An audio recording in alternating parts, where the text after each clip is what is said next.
신동아 경상뉴스입니다. 첫 소식입니다. 박근혜 대통령이 지난 10일 경북 안동 예천 일원에 건설된 경북도청 신청사 개청식에 참석했습니다. 박 대통령은 개청식에서 북한이 안보 위협과 사이버 테러 등을 통해 우리나라 기관과 국민들을 정조준하고 있다며 이에 대응하기 위해 국민적 단합이 중요함을 강조했습니다. 이날 개청식에는 박근혜 대통령을 비롯해 김관영 경북도지사, 도내 23개 시장 군수 등 만여 명이 참석했습니다.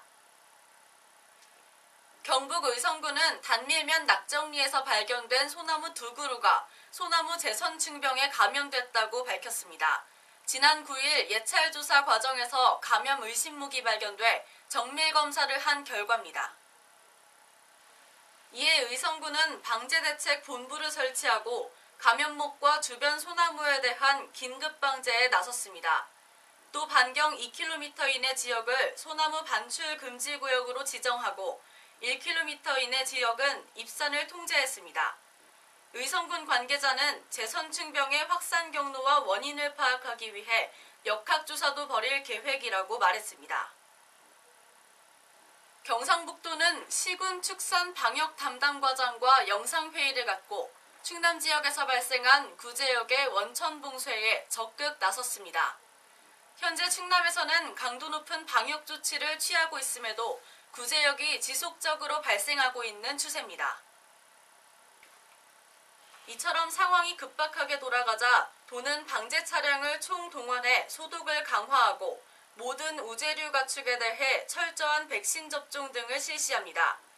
이와 함께 백신 접종 및 소독 조치 등이 미흡할 경우 과태료부과 축산정책 자금 지원 제외 등 강력한 행정 조치를 취할 방침입니다. 안동시 보건소는 성장기 어린이를 대상으로 올 12월 16일까지 주민건강지원센터에서 뿌리 튼튼 꿈나무 건강 키우기 건강체험 프로그램을 운영합니다.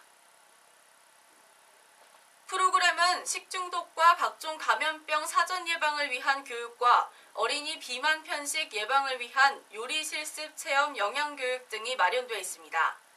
모니터를 통해 손 씻기 전후 세균 변화를 직접 눈으로 확인하고 또한 칫솔질의 중요성을 알리기 위한 구강 보건 교육 등 직접 체험 기회들도 제공합니다.